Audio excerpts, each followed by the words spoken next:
Hello and welcome to the news on Enyimba TV. We are reaching you from the commercial city of Aba in Abia State, Nigeria. First, the headlines. 1,667 core members posted to Abia State sworn in for 2024 Batch B Stream 1 for NYSC. Appeal Court quashes order barring Amewule, 24 others from parading as lawmakers in Rivers State. Dangote, Elumelu, Rewane on board as President Tinubu inaugurates economic team. Thanks for joining us on the news at this time. I am Mary Ihejirika. Now the news in details. Chairman House Committee on Public Service, Abia State House of Assembly, Aba, Erondu Uchenna Erondu Jr., has flagged off the construction of Ajaokuta Community Civic Hall. The member representing Obingo West State constituency in Abia State House of Assembly, Aba, who performed the groundbreaking ceremony at Amuku Osa, Obingwa Local Government Area, LGA, said that the constituency project is aimed at enhancing community infrastructure, foster unity and development within Ajaokuta Autonomous Community and beyond. Represented by Honorable Monte Oji, the former chairman, Obingwa Local Government Area, further disclosed that the project is in line with the promises he made during the electioneering campaign, maintaining that he would never fail his people. Abia State Governor Dr. Ale Soti has commented the NYSC scheme for equipping core members with the task of nation building and challenges ahead of them during their service year. Speaking during the swearing-in ceremony of 2024 Batch B Stream 1 core members held at NYSC Permanent Orientation Camp, Omonna, Benze Local Government Area of Abia State, Governor Oti also lauded the NYSC Director General Brigadier Wike Ahmed and his team for their efforts in making the scheme more relevant and attractive to the youth of the nation with its deepening impact, particularly the skills acquisition and entrepreneurship development, which is also meeting the current national demands and challenges. Earlier in her address, the state coordinator of NYSC, Barrister Mrs. Gladys Adama, disclosed that the total of 1,667 core members, comprising 691 males and 977 females, were posted to the state. Justice Eyang Eko of the Federal High Court in Abuja has voided the People's Democratic Party (PDP) governorship election in Edo State that produced Asue Igodalo as its candidate. The election conducted on February 22, 2024 was voided on the grounds that 378 delegates who were supposed to vote at the primary election were unlawfully excluded by the PDP. Justice Eko nullified the primary election while delivering judgment in a suit instituted by the aggrieved delegates. The suit was instituted by one Kelvin Mohammed in a representative capacity.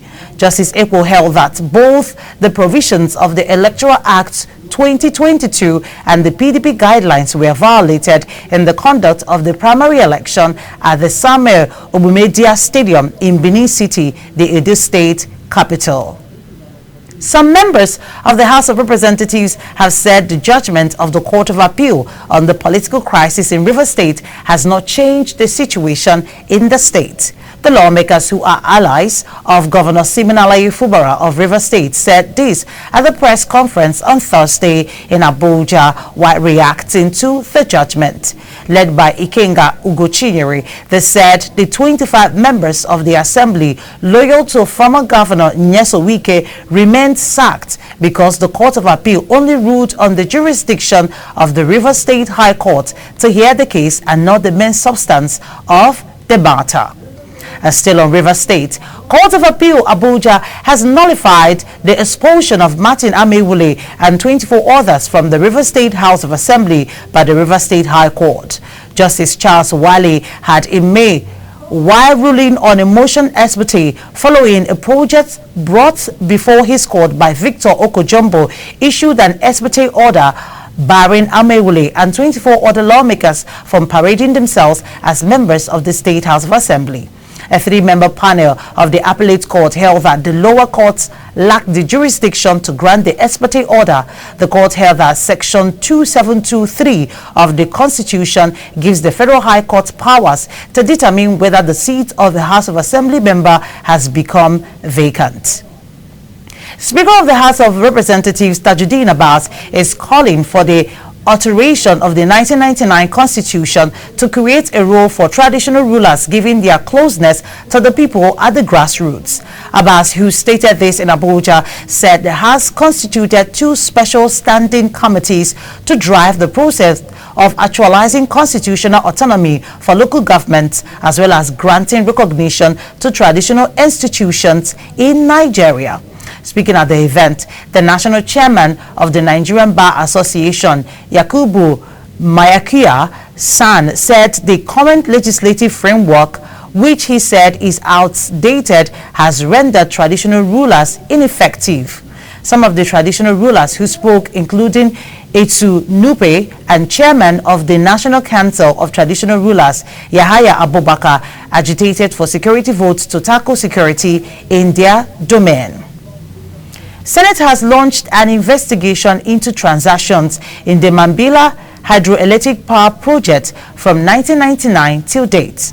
The resolution was adopted after a motion moved by Senator Manu Haruna, representing Taraba Central in the Senate, on the urgent need to address the challenges of commencing the project. Lawmakers highlighted the failure of previous governments to prioritize the national project with its capacity to generate 3,050 megawatts and reposition the Ajaokuta Steel Complex with $1.7 billion. Consequently, the Senate resolved to establish an ad-hoc committee to investigate the project and urged President Bola Tinubu to prioritize it as a legacy project. Nigeria Customs Service says it was working to resuscitate its Memorandum of Understanding MOU with Turkey Custom Administration to curtail the menace of smuggling of small arms and light weapons into Nigeria from Turkey. National Public Relations Officer of the service, Abdullahi Maiwada, met this disclosure while fielding questions from journalists during the National Security Agency Strategic Communication Interagency Policy Committee press conference in Abuja. The spokesperson of Customs said the service is working to have custom-to-custom cooperation. Federal government says no fewer than 21 local government areas in 10 states and the Federal Capital Territory (FCT) have been submerged by flood as a result of torrential rainfall in the past few days. Minister of Water Resources and Sanitation, Professor Joseph Utsev, who dropped the red alert during a press briefing in Abuja, warned that 21 more states might suffer flooding. Utsev explained that the annual flood outlook by the Nigeria Hydrological Services Agency released in April had predicted that 148 local government areas in 31 states fell within the high flood risk areas. He also warned that the increasing level of flooding and continuous rainfall may worsen the spread of cholera in the country. Federal government has inaugurated a committee to address open defecation following the recent outbreak of cholera in some parts of the country. Vice President Kashim Shatima inaugurated the Clean Nigeria Use the Toilets campaign committee at the presidential villa in Abuja. Speaking during the inauguration, Shatima said the administration of President Bola Tinubu is determined to end open defecation by 2025. He asked the committee to develop innovative and sustainable solutions to enhance sanitation in the country. Meanwhile, Chairman of Dangote Group, Aliko Dangote, is promising that the private sector will invest heavily in job-creating initiatives. He added that Nigeria's economy can be turned around within a few months, as the issues are not that bad. The business mogul expressed the optimism after President Bola Tinubu inaugurated a 31-member Presidential Economic Coordination Council at the Aso Rock Villa, Abuja. The inauguration comes 3 months after the president established the committee on March 27, 2024. President Bola Tinubu has inaugurated the Presidential Economic Coordination Council and launched the Economic Stabilization Program to ensure food security, improve power supply, and enhance social welfare and healthcare, increase energy production, and overall economic transformation.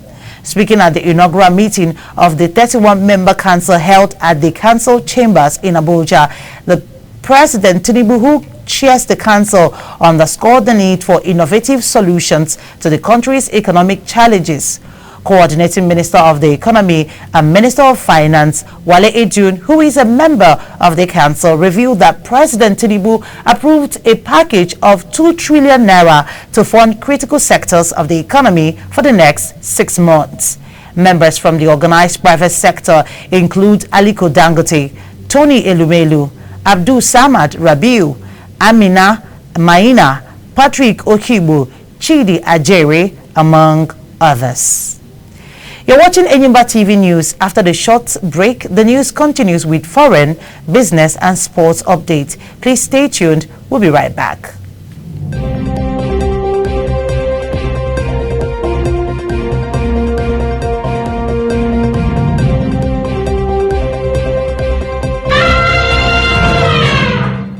Welcome back and thanks for staying tuned. Now the news continues. We'll begin with foreign. Sir Keir Starmer has declared change begins now after winning a victory at the general election. The Labour leader has secured the 326 seats required for a majority in the House of Commons, putting an end to 14 years of Conservative rule. Outgoing Prime Minister Rishi Sunak had considered defeat moments before that number was reached. Results are still being counted, but the exit poll has put Labour on course to win 410 seats, more than double it won at the last election, and giving it a majority of 170 in the House of Commons. That is just shy of the majority of 179 won in 1997 by Sir Tony Blair, Labour's last elected Prime Minister. And on business, Nigeria's 120 billion naira fish industry is hard hit by soaring feed prices, threatening especially the small and medium players in the sector. National Bureau of Statistics (NBS) estimates the size of the local fish industry at 120.043 billion naira. The once thriving subsector is now hit by skyrocketing feed prices, which have soared by 100% or more in 1 year. Fish prices have risen from 18,000 naira in 2023 to 36,000 naira in 2024 for a 15 kg bag in Lagos, representing a 100% increase across the country. It is slightly higher in the Niger Delta region, known majorly for fish farming. A 50 kg of fish feed costs as high as 74,000 naira on online shops as of Thursday, July 4, as against below 35,000 naira in same period of 2023. And finally, from sports, the battle of optimism and pessimism is on between Nigeria and Benin Republic after both countries were drawn in the same group for the 2025 AFCON qualifiers in South Africa. Fresh from beating Nigeria 2-1 in the 2026 World Cup qualifiers in June, the Cheetahs and the Super Eagles are drawn in Group D of the series, which also has Libya and Rwanda, another team in Nigeria's current 2026 FIFA World Cup qualifying group. Next year's AFCON will be held from December 21, 2025 to January 18, 2026, following the decision of CAF to adjust the schedule of the tournament due to the congested FIFA calendar. The 6-match qualifying series has been spread over the FIFA windows in September, October, and November, with 2 matches in each 7-day window. The comprehensive fixtures are expected to be released by CAF soon. With the sports story, we'll wrap up this edition of the news on Enyimba TV at this time. But before we go, here is a recap of the top stories. In the news, we told you 1,667 corps members posted to Abia State have been sworn in for 2024 Batch B Stream 1 for NYSC. We also told you that appeal court has quashed order barring Amewule, 24 others from parading as lawmakers in Rivers State. And we told you Dangote, Elumelu, Rwani on board as President Tinubu inaugurates economic team. That's our package of news for now. Please join us for more updates in our subsequent bulletins. Meanwhile, don't forget to subscribe to this channel on YouTube. Click on the notification bell to receive alerts when new videos are uploaded. Thanks for watching. On behalf of the production team, I am Mary Ihejirika saying do have yourself an amazing day.